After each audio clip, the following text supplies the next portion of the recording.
paying premiums and couldn't have made a claim. After March, when he clearly does have a valid contract and he does know children are covered free, then I think he's perfectly entitled to expect that cover to be honoured. Time to see if Legal and General agree. It's going to be a fun conversation.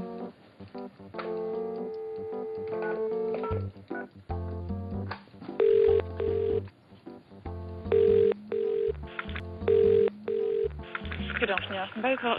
Alison, good afternoon. It's Dominic Littlewood from the BBC. Hi, Dominic. Alison and I are becoming well acquainted, but the conversation's always the same. The policy didn't start till March 2008. That's right. Well, that's when the terms and conditions will take effect, surely. No, it's as what you signed the application form for terms and conditions in December. Right. Are the ones that actually are enforced when once the policy's gone through. As you said to me, you said, when I asked you the question, if he tried to claim prior to March, he wouldn't have been covered. Therefore, Well, he'd be covered as per the terms of that policy. Yeah, well, I don't know the details of that policy, but he would have been covered as... But sometimes I think there's cover for mortgage protection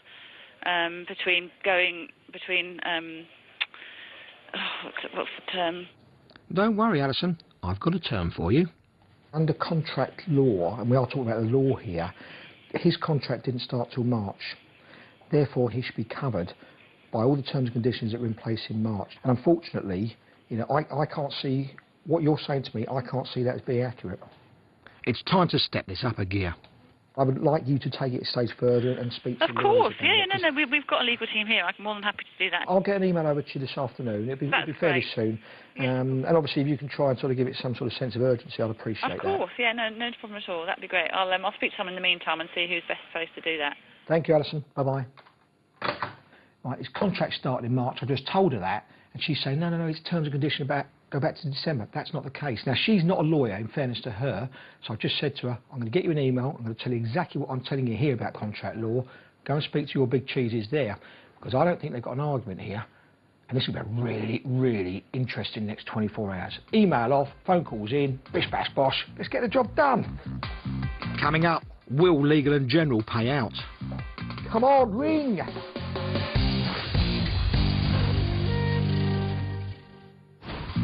My inbox groans under the pressure of all the letters and emails you send in.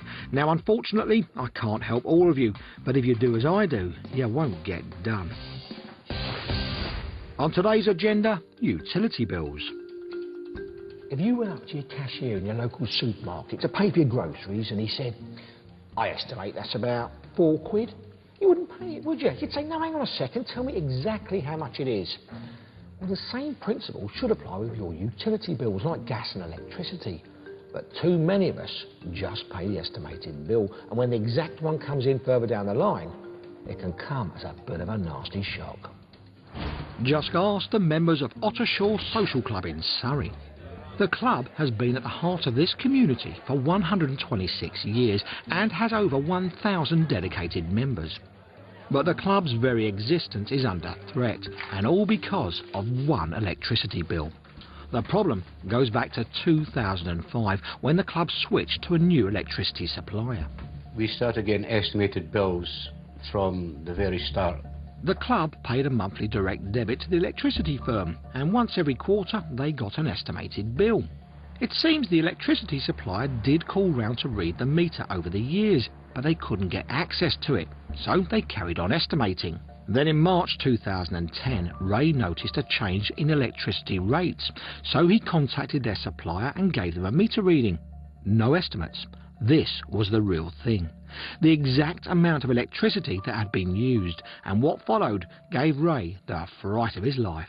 When I finally got the bill, it was £42,879.52. Ouch, and it kept going up. I thought, I'm not reading this properly.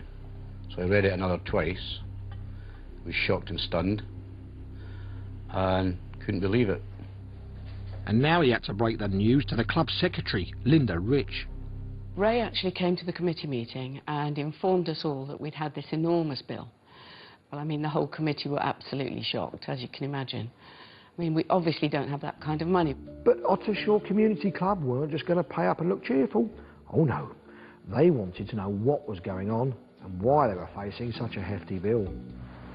Perhaps there was a fault with their supply, or a problem with their meter, or maybe someone else was using their electricity. To find out, they called in electrical specialist Chris Wright. The first concern was that obviously they thought the meter was incorrect.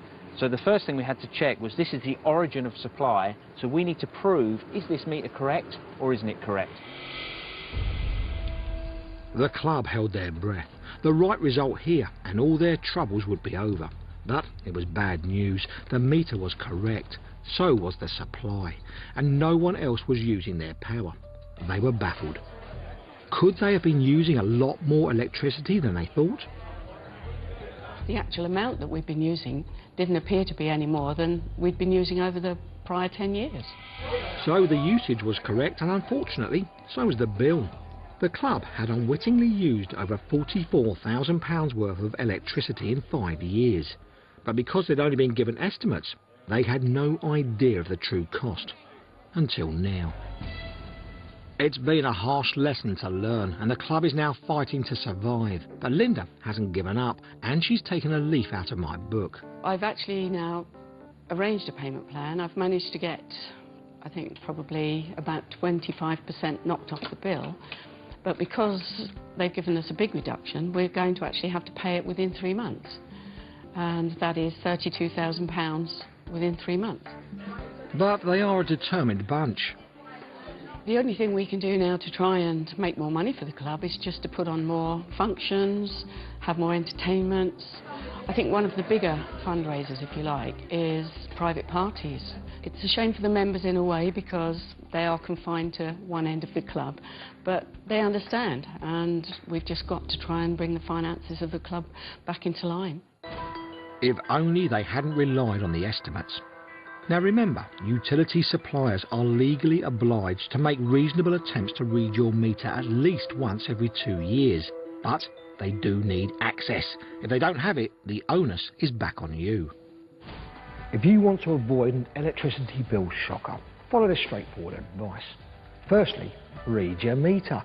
Make sure that your reading tallies up with the one on your bill, and if it doesn't, contact your supplier immediately and give them the correct one. If you're not sure how to read your meter, phone up your supplier. The very least they should be able to do is to tell you how to do it. Better still, ask them to come round and do it for you. Finally, ask your utility company if they can upgrade you to a smart meter. These automatically send up-to-date readings to the company so that you can guarantee your bills will always be accurate. So there you have it. Do as I do and you won't get done.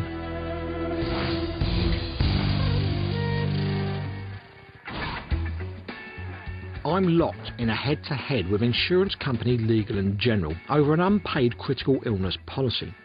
Receiving the £30,000 payout would make a world of difference to the Marshall family. This could take away some of the burden upon us should the need arise for me have to not be able to work again for a while. I've done my research and found out that at the time Craig and Tracy's insurance started, critical illness was included as part of their policies. I've spoken to Trading Standards and contract law is on our side. I put all my findings to Legal & General. They've had a fortnight to chew things over. Let's see if they've got an answer. This one could be quite exciting. You see, the last time I spoke to them, they said to me, right, OK, we're going to get our lawyers to look at it. Doesn't necessarily panic me that, because this next phone call could be really good news, and they say, OK, Dom, we realise we made a bit of a mistake here. We're going to sort it out. Or they might dig their heels in and say, do you know what, fight us. There's only one way to find out. Hello? Is that Alison? Yes, it is. Hi Alison, good morning to you. It's Dominic at the BBC. I was wondering if we have some news on Legal & General yet. Well, I've just spoken to the legal team and they're hoping to get a response out to you today. They're just waiting on some other information, so I am hopeful to get something to you, Dominic, today, but they're just completing what they want to do in terms of their investigation on it. Right, I think it's time to speak to these lawyers directly. Would it be possible for me to speak to the legal team? Have you got a number I could take? Yes, well, I haven't got his number, but I can find it and get back to you if that's all right. So, it's back to the waiting game then. Now, if this case proves anything, it's that the devil really is in the detail. So when it comes to getting insured, here's how to avoid contract calamities. When you take out any sort of insurance, make sure you're given a personal illustration summarising your cover. Read it thoroughly to make sure dates and details are right. You should also be given a full list of your terms and conditions. Now, I know they're dull, but don't just shove them in a drawer. Take the time to read them, and if there's jargon you don't understand, get on the phone and ask someone to explain. My case with Legal & General is at a nerve-wracking make or break point. Their legal team are completing their investigation, and they're going to let me know where we stand on the £30,000 payout for the marshals. Alison, Legal & General. Come on, I'm going to give you a bell. Where's your number? Right. Do you ever get that feeling it's not your day? Welcome to the O2 messaging service. The person you are calling is unable to take your call. I try a different number. Good morning to you. Is Alison Bocott there, please? Alison's out, but it seems I'm well known in the office. There's not a picture of me on the dartboard, is there? I asked to speak to Alison's boss, but he's out too. I'm now going to ask them if they have a crisis management department, somebody to escalate things to. This ought to ruffle some feathers. Most companies, I'm sure you have as well, probably have a crisis management department where it goes literally sort of under the nose of the CEO. Oh yes, I'm taking it right to the top. Thanks, Barbara. Bye-bye. Now, I was a bit sneaky there, because what I did is I said, look, OK, I can't speak to the person who's been dealing with this case. Who is the CEO? Now, she gave me his name and a phone number. Brilliant. I said, look, I'm not going to call him now. Just get the person, Richard, in charge of this department to speak to me. Now, the idea behind that is the psychology. When he gets out of his meeting, she's going to say, Dominic from the BBC's on the phone. You weren't available. He's only asked for the CEO's phone number. He might think, oh, Struth, this guy's not going away. What am I going to do? Just sort it out. That's all I want. Sort it out. Well, it seems my persistence may well have paid off. A few days later, Legal & General sent me an email with their final ruling on the case. It's time to head back to Scunthorpe to catch up with the marshals. First things first, how's Jack? He's a bit better, thank you. Is he? Yep, he is indeed. OK. Now, I have made loads and loads of phone calls now. I've had quite a battle on my hands because your circumstances, I think you would agree, were